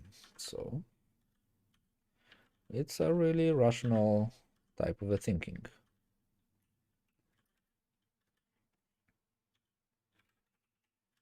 So those guns are tools for me. Yeah, can imagine why.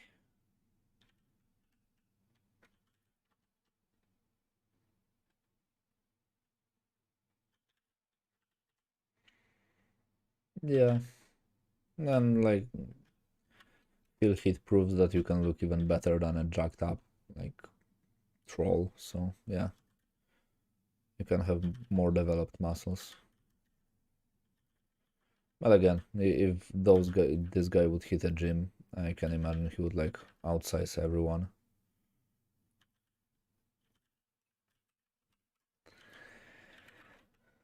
Okay, so the bicep thingy is done. I'm not entirely sure about the armpit area. I guess I will ask for a feedback on it. Some of my more knowledgeable guys. So I will have some ideas on how to do it nicer, but yeah. But generally speaking, the progression on this fella is going rather nicely. I do believe maybe the next one will be the finish of him. Like, looking at it, I would say 2 to 4 hours more, and the Duderino is finished. That depends on how tight I want the render to be. I will try to like make it like really tight to add a lot of cool details and textures and whatnot. Maybe I will texture him later, so he would have a bit of a nicer appearance. I need to search for a reference. Select. Because what I want him to have is something like this. But not this one, but yeah, this one. Grab it.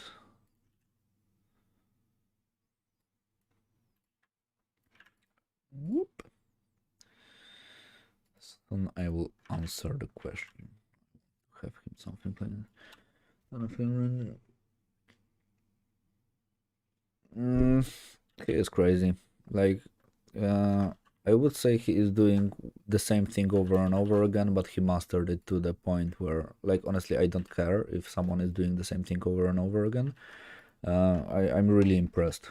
I was talking about him in here many times, especially while doing this guy, because it's basically like his piece of cake, like muscled type of a thingy character. Dude really knows what he is doing, and he is crazy skilled. He is just like a really good artist. Like, he knows anatomy well. He understands the volume really well. He knows what he is doing. Honestly, I envy, like, but in a positive way, I envy him his skills, because I have seen how quickly he can do the paintings, how like spot on they are, but it all comes down to the practice. In terms of like practice, I do believe he is one of the most like hardworking artists I have ever seen, like one of the most hardworking artists I have ever seen, because he is extremely like disciplined with everything that he does. He basically like posts daily, like the entire character rendered. He used to like do sketches or something like this, but now it seemed like he figured out a better way, better approach for everything, and he is just pumping out those artworks like daily. So yeah, usually the scheme is extremely like similar for him. He just go like thick lines, renders, and like subtle like light setup and yada yada and stuff like this, and then just adds color on multiply and something like this. But again, this requires practice. He knows, he understands the volume well, and he is a really hardworking person. So I can only be jelly of the things that he can do.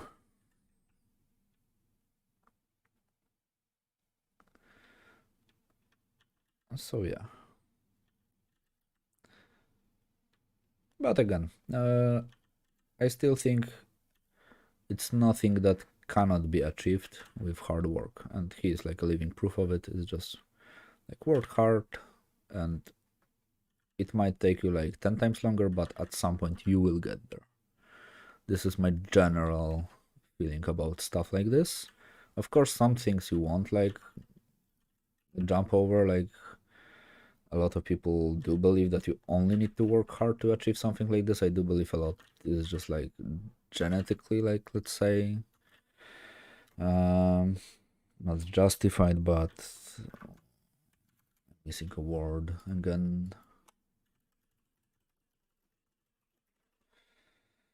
Genetically determined because you just cannot jump over some like physical limitations, and I never understood why some people think that it's genes for building muscle, it's genes for like learning math and everything, but it's not genes for art. It's just hard work. It's like I would say genes also matter for art.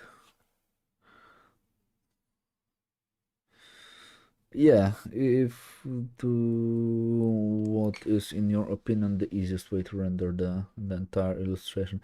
Actually, I would say the easier way is to just be principled with everything that you do.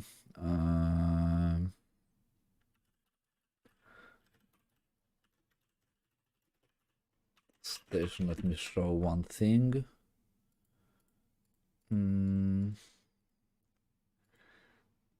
I'm from Naranbatar, Gunbold. Let me show you display capture because this is Naranbatar Gunbolt, another like crazy skilled dude. But in this illustration, he has like a really cool breakdown or on how he did it, and he is just being extremely principled in everything that he does. He's just following the same steps. So you have like a concept, check one, line art, shadow. You can just basically see the entire process throughout in here. So you have like a line art, then a block out, shadow shapes, color shapes, and just rendering everything. And yeah, and he is also like extremely young. I don't remember exactly how old was he, but I do believe he was younger than me. But how much younger? I don't know. Yeah, but Naran is crazy good. And he also has some tutorials on like drawing and painting. They're really principled stuff, even now, as you can see in here. Line art, just block out the shadow, add flat colors and everything, and then just render. I would say this is definitely the easiest way to approach it. And yeah, and just extremely good understanding of geometry and everything. Yeah, he can render the form because he understands them. This is one of the things that a lot of people skip on, especially people who are, let's say, are self-taught. They just forget that basically everything is geometry. So yeah. And in my case, even though I would say I do know a lot of stuff about geometry and constructing and everything. Like vast majority of the things I am aware of and I know them and I can do them to some degree. I just lack like a solid practice. So let's say I would need to just construct the entire Gothic cathedral from scratch, like just by drawing, to just push those skills to another level. It's just like something like this, to learn to control more complex things together. But with arms and armors and shit like this, usually these are like really simple shapes. Like usually nothing too crazy is happening. Yeah, I have seen some of his tutorials on YouTube, I believe. But um, I was following him a little bit closer when he was really active on social medias. Now, most likely some studio picked him up because he kind of went quiet recently for a longer period of time now.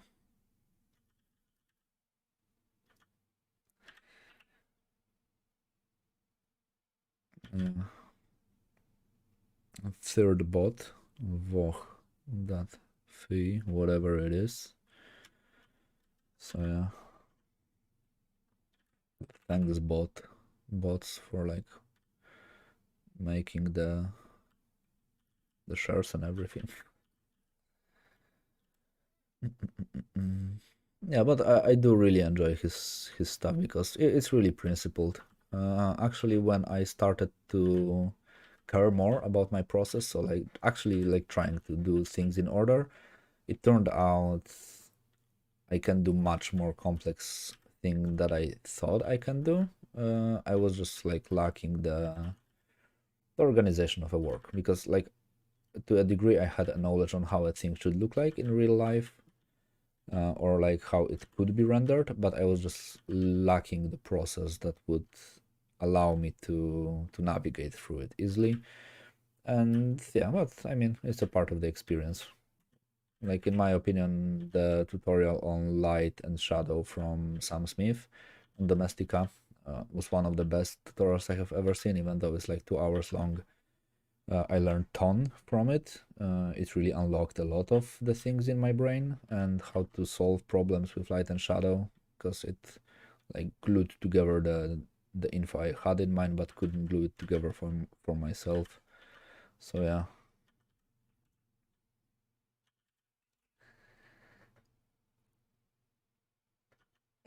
In my case, when I first opened the Scott Robertson book, I thought I will learn a lot of new stuff, but it was nothing new in my case. Again, I was just lacking practice in a field. Like with the geometry, if you know how to just basically mirror one point to other side, it's everything that you need. The rest thing is just like a variation on a topic of it. And the ellipses. A lot of people just have a lot of problems with the ellipses because they are just hard.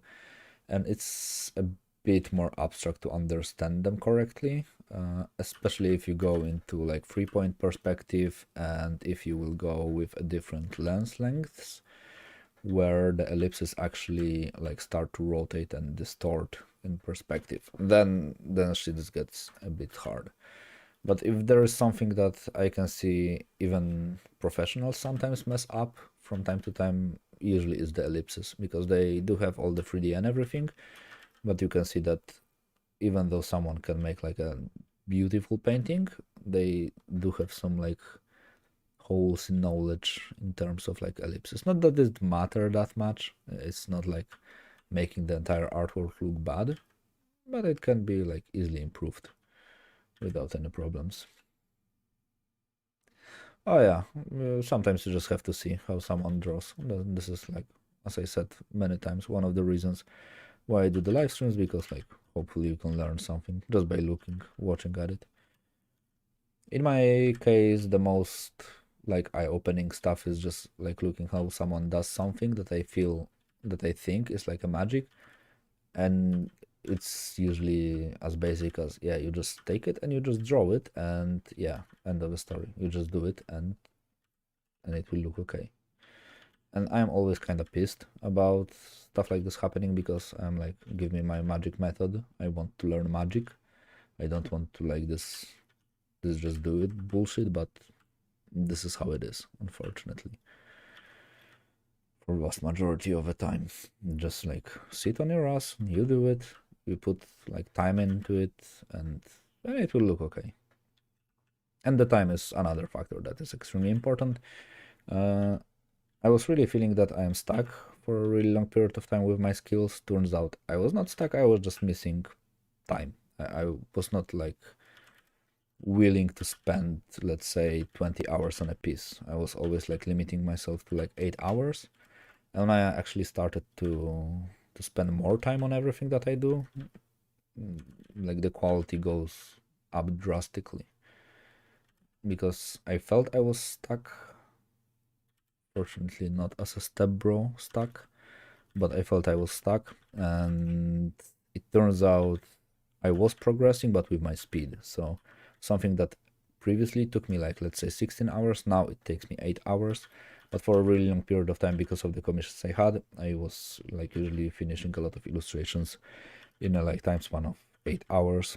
So let's say 3 days of work if I would like do 3 or 4 illustrations at the same time.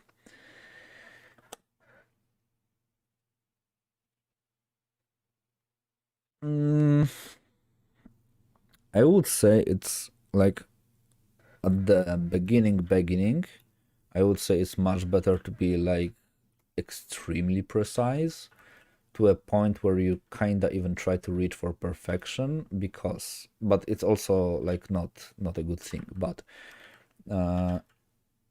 if you will start messy and you will learn everything, like every concept in a messy way, at some point you will need to do it like precisely and you won't be able to do it for shit. But if you at least like 3 times like really spend a lot of time and just construct something from A to B, like drawing perfectly straight lines, like just going all out on the quality, then it will be like light years easier for you later. Because if you can do something extremely precisely, you know where and how and on what stages you can loosen up and make it just easier. So you know, like this don't need to be precise, this don't need to be precise because you spent like 2 hours on it previously and you saw that it gave like it was like not worth it. So you will just gain experience. I would say first be precise, and then if you like feel that you know something, then just loosen up a bit and just spend more time, like less time on it. Just be more loose. Because usually with those type of things is when you watch someone like paint or draw a hand and they just like do it done, it's not because they like are, I mean, they might be gifted, but the thing is most likely they also like spend like countless hours and drew thousands of hands, and now they can just like dash through them. Yeah. How can I make my streams more interesting? So I don't know. Honestly, I don't know. With streaming, my knowledge boils down to the fact that recently I learned that if after 2 years of YouTube you don't have like 10,000 subscribers, you are shit at YouTube. So yeah, that's that. Uh, but I don't know. I have no idea, honestly. I just like start doing streams and I just kept doing them, and at some point like someone watched them, and some people stayed, some did not, some stayed and later left. So I guess it's just natural thing. I just spam the info on like Discord and YouTube and not YouTube, Facebook, Twitter, even though like my Twitter is like barely alive. And on our station, I put a link, and that's pretty much all. And on Instagram sometimes, like I post a reel or a story if I don't forget. The thing is, with the quality will come the quantity. So I even notice it on my YouTube. Like the better I got at stuff that I do, the basically more people are commenting and interacting with the content. The less I do, the less people are commenting and interacting with the content. So yeah, it's quite self-explanatory. the better it will get. The numbers will come naturally by itself. It's just, yeah.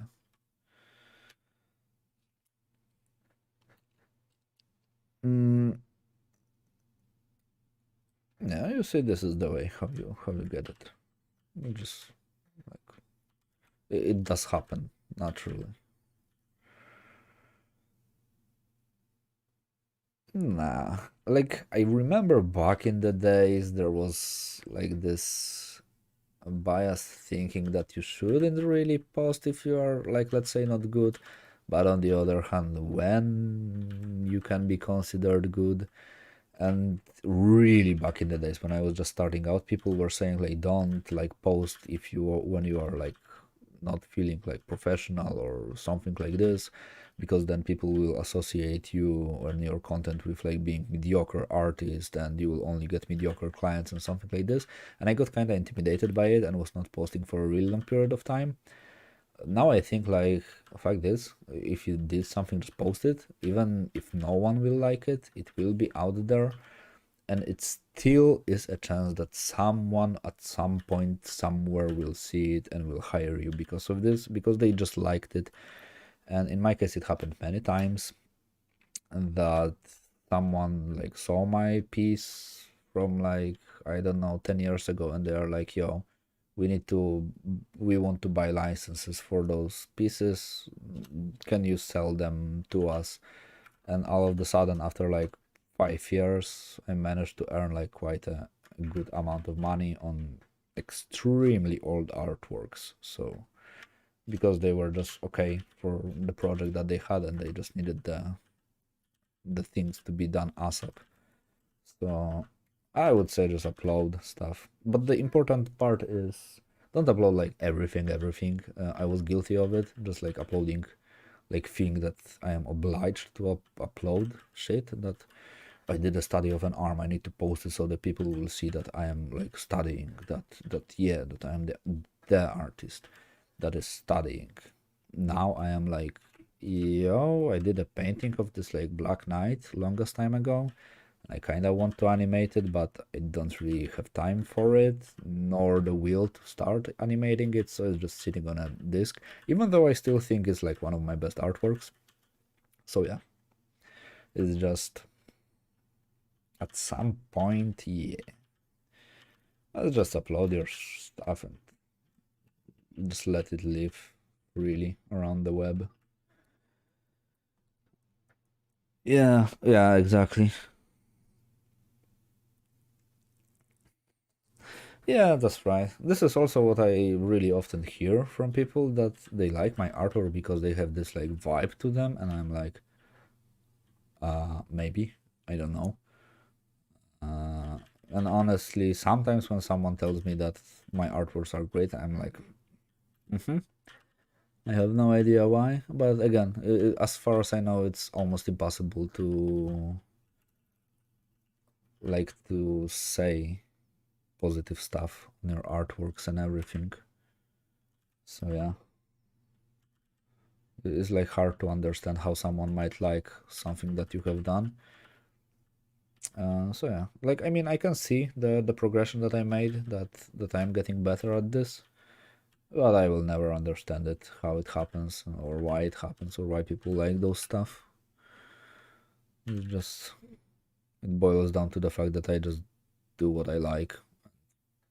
It happens other people also like what I do, so yeah.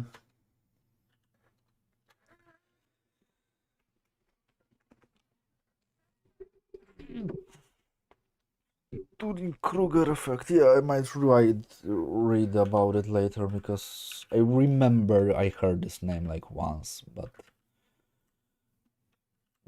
I guess it's basically explaining why I feel the way I feel, but I also don't really, like, to put it nicely, give a flying fuck.